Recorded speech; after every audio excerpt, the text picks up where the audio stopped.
When I got into real estate, the one thing that my uncle had said to me, who has been in real estate for like 45 years, he said, let everybody you know that you are now a realtor. And I didn't really do it. I didn't take it seriously. I wish I had, because I look back on that now and people are like, oh, I didn't know you were in real estate. I would have used you. Hi, I'm Maud Léger, and this is the Realtors Conspiracy Podcast, where we crack the code to real estate success. Learn from top realtors, entrepreneurs, and innovators about how to grow your business as we discuss real estate success stories, mindset, processes, motivations, and the key to their success. Check out our podcast episodes every Monday to crack the code to success for your real estate business. This week, I'm speaking with Courtney Dorion from the Broddick team. Today's chat is all about collaboration over competition. How Courtney builds genuine relationships with clients, but also with other realtors in order to get the smoothest transaction for everyone. Courtney shares her lead generating activities and the most simple way to avoid hearing, I didn't know you were a realtor. Let's get to my chat with Courtney.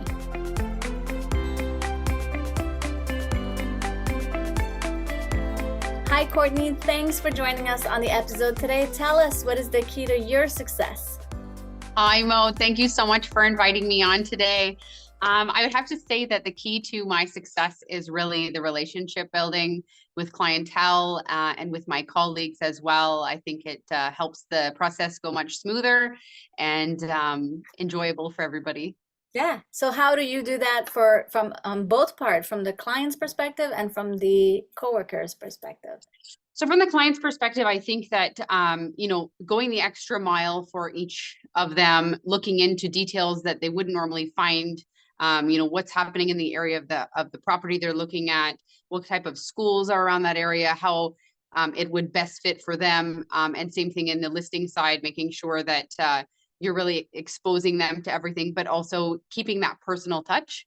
Yeah. As well. I find in this business nowadays, we have so much social media and there is so much technology that we can lose that personal connection. So I personally like to, I'm a big phone person. I like to talk on the phone and follow up with a text message or an email, but really make that personal connection. They can hear my tone of voice. They can, understand my enthusiasm and my excitement for them. And then with my colleagues, it's about, knowledge, sharing our knowledge, establishing good relationships and cooperation, collaboration over competition any day. Yeah, I love that, because real estate people think, oh, realtors are competing. You are, but you're working together to get something done. So you have to be in good enough relationship to be able to negotiate.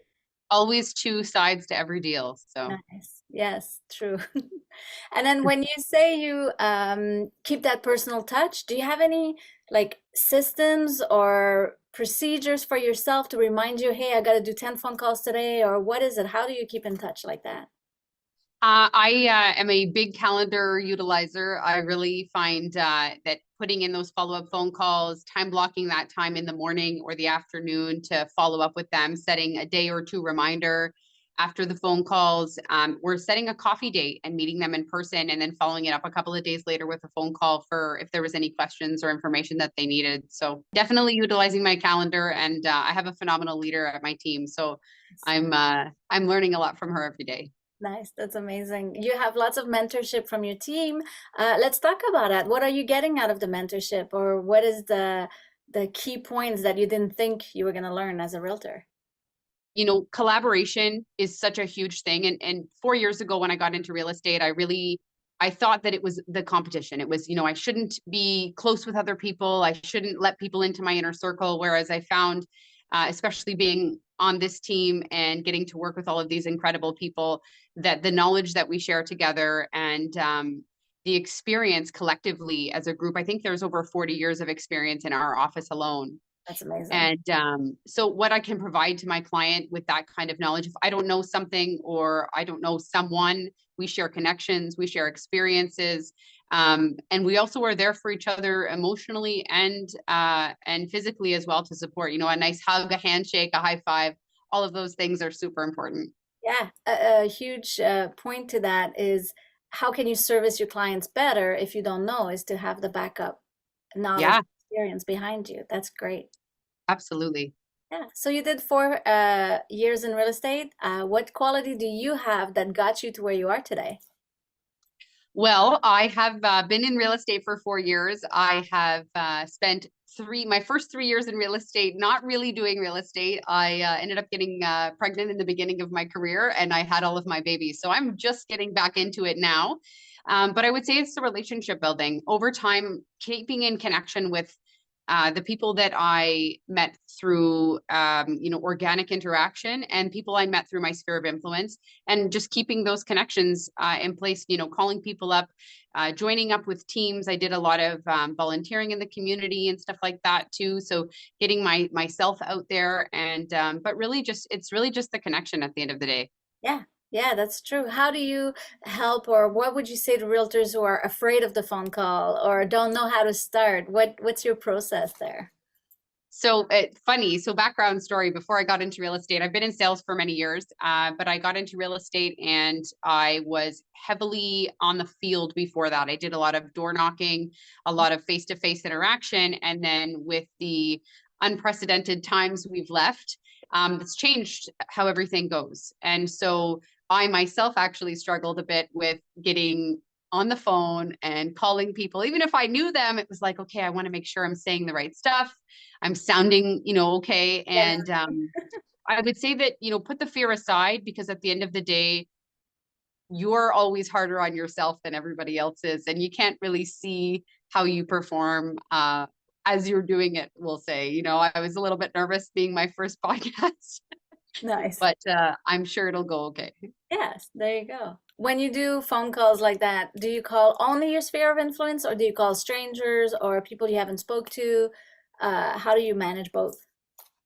So I try and do a little bit of everything. So I have a set amount of people from my sphere of influence that I have either sold their property or listed it in the last couple of years. I try and touch base with them on a 75% organic connection, and then 25% value proposition with work. So, I'm giving them complimentary market analysis of their property. We're going over, how are your kids? Are you registering for soccer and all of that kind of stuff? And then I also have open house leads and people who I've met organically through those types of interactions. And then I also have office leads that are sent as well too. So I try and mix it up with a little bit of each every day. And then also just using different types of lead generation to get more leads as well, because that is always a realtor's goal, is to get the leads, keep them coming. So Yes, let's talk about lead generating. What do you do other than the leads that come from your office or from your team? What kind of lead generating activities do you do? I would say one of the biggest things for myself would be open houses. I find that it is the amount of time you spend in an open house is invaluable, whether you have nobody come in the door and you end up spending that time being able to work, Yeah. or you have a steady flow of people coming through the door and you're able to connect with them, find out what their needs are, how you can help them and service them, and then give them market education face to face. I mean, it's one of the only interactions that you can have with a potential buyer or seller where they're naturally coming to you and you're able to, show them who you really are versus just the average agent. So I think that that's something that definitely sets my service level apart, is that personal relationship building in face to face. And then in terms of other lead generation, I also network with quite a few mortgage agents and other real estate professionals in those industries, lawyers, et cetera. And so we utilize our networks. If someone is looking for a lawyer or a realtor, we tend to bounce those clients back and forth. It's a great source of lead generation, and oftentimes they're reliable sources from the connections that you've built. So it's great. Nice. And then you talked about having open houses and listings. You have, because you're part of the team, you get obviously opportunity to have more listings. How do you leverage your listings to get the connection to new people other than the open houses? I think that there is so much technology I am still grasping how to learn and use properly. Social media is an opportunity for me. I, try and be present on there as much as I can.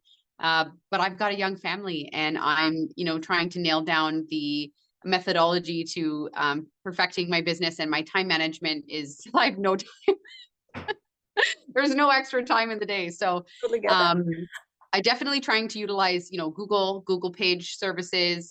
We have a product through our brokerage called KB Core, which does a whole bunch of internal systems for leveraging properties, exposure to properties, to a new clientele that you wouldn't normally get to, and stuff like that as well. So that's great. And then you mentioned time blocks. So what are the non-negotiable for you in your time block? What are the time blocks that you keep, that you do, that nobody can interrupt you? So I really try to be present every single night for dinner, bath time, bedtime with the kids. That for me is non-negotiable, especially at the end of the day. I mean, the morning is hectic, the daytime is hectic. You're trying to fit everything you possibly can between 9:30 and 4:30 in the daytime, and it's not enough time most days. Yeah, So true. I will move those client appointments or interactions to the next day, but my kids from 5 o'clock until 8 o'clock, if I have to deal with work in between then, and it's, there's no way I can push it off, then I'll do that. But my kids and my family. And then I also, every other weekend will book a work weekend. So I'm doing an open house. I'll try and schedule client appointments on the Saturday. And I'll go out and spend that weekend working. And then I'll spend a weekend with my family so that we can go out and have fun, or just sit on the couch and watch movies all day and snuggle. True. I love it. That's cool. Your non-negotiable are genuinely your family. That's Yeah. very cool. I think as a realtor, it's so hard to balance that because you're on demand and on call all the time. Yeah, If true. there's no, if I don't set those boundaries for myself, then there are no boundaries. And so I find that it can take the enjoyment out of being in real estate by not separating those times. So valuable tool, again, something that I have taken from the leadership on this team and utilized it for myself. And it's made all the difference in my career. That's amazing. It keeps the expectations clear. You have the backup from the team, so why not do it? Yeah. I totally agree. Very cool. So tell Yeah. us 3 actions that every realtor should be doing. 3 actions every realtor should be doing. Put yourself out there, whether it's social media. If it makes you uncomfortable, do it. Nice. I would say, oftentimes people shy away from being themselves when they meet people. Just show people who you really are. Show them why they would want to work with you over the next person. Cutting edge technology is great, and we all have the same kind of ability to use that kind of exposure, but it's the individual in you that will make the difference in any, yeah, exactly, in your true self. So I would say put yourself out there, utilize your network as much as you can. I mean, when I got into real estate, the one thing that my uncle had said to me, who has been in real estate for like 45 years, he said, let everybody know that you are now a realtor. And I didn't really do it. I didn't take it seriously. I wish I had, because I look back on that now and people are like, oh, I didn't know you were in real estate. I would have used you. So I would definitely say, put yourself out there, leverage that network, get everybody that you know in your sphere of influence, whether they're looking to transact or not, get yourself in front of them in terms of knowing that you're available to use. And then I would also say, utilize a calendar. If you don't have a family, you are able to schedule so much of your time for yourself and for your career, and have that balance and start out that way, so that as your life continues, whether you choose to have a family or not, or you add extracurricular activities, or you want to learn a new language or anything like that, that you're able to incorporate that into your schedule for your own fulfillment and balance as well. I think it's really important to, in this day and age, to have as much balance as we can. Yes. Easier said than done. Definitely. But those should be the 3 things. Yes, that's amazing. That's such great advice. I think realtors often forget those basics.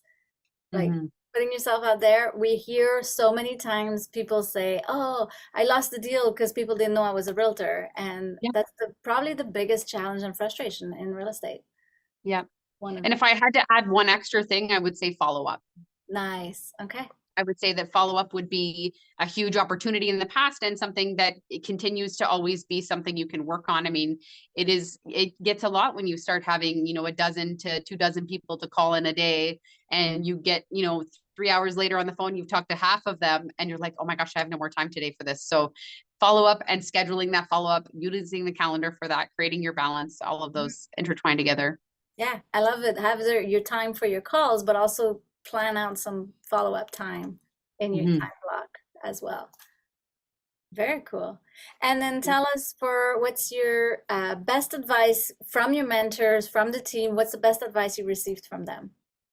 Oh, give yourself time and grace. Yes. You know, schedule not just time with family, but time by yourself, Hmm. time to work on yourself, whether that's reading a book, spending 10 minutes locked in a bathroom, anything that gives you a bit of you time. Yeah. I would definitely say would be a huge asset, and balance and work-life balance. Yeah. Nice. And then learning, you talk about reading a book, or I know you have the mentors and the team. What kind of book would you recommend for real estate growth, or where are you looking for author or resources for yourself? I tend to read a lot of motivational, inspirational books about really my personal character and how I can better myself as a human being. I don't actually read a lot of real estate material. Oh, I do attend a lot of like webinar conferences on just understanding the business, understanding new terms. They're constantly updating. Uh, different processes within real estate. So I think it's important to keep up on top of those. But definitely, working on myself and the better that I am as a human being, I think just translates naturally into my career. yeah. And then also attending conferences, I find can be a huge source of knowledge and power as well. Talking with different industry professionals, gaining their knowledge over years of experience, that wealth is invaluable. So taking all of that in, and again, it also interacts with expanding your network too. So Nice. It all makes hand sense. in hand. Yes, I love the personal growth, the mindset, all that personal development you can do to better yourself is important. Mhm. Nice. And then tell us, what are you excited about coming up this year in the future of real estate? Oh my gosh, so many things. So many. I think this year we're seeing, especially in our area, in the Brantford area, we're seeing such a massive commercial industrial expansion from the GTA moving west. We have the land, we have the space, and we can accommodate that kind of growth. So very important for our province and our country. And we're seeing a lot of companies move more west within Ontario, and utilizing the space we have here. We just need to keep up with that housing demand. So as long as we can shut down a little bit of the bureaucracy when it comes to getting all of these houses built, it would be excellent, and it would be great for the people of Ontario as well. Nice. That's amazing. Exciting to see commercial going there, so we will bring up more residential Yes, in the yes, Nice. absolutely. Very cool. Thank you for sharing all your advice and all your personal references for sure. Tell us where do we find you? So you can find me 90% of the time running around Brantford or in my office here at the Broddick team on King George Road. It's a beautiful space that I have the pleasure to work in. And also you can find me on Instagram at Agent Courtney D. Okay. And you can also find me at Courtney Dorion Real Estate on Facebook as well. Perfect. Amazing. Thank you so much. We'll share all of that with everyone. Thank you so much for having me, Maud. It's been a pleasure. Amazing. Thanks for joining. If you know anyone who could benefit from those growth tips and tricks, please share.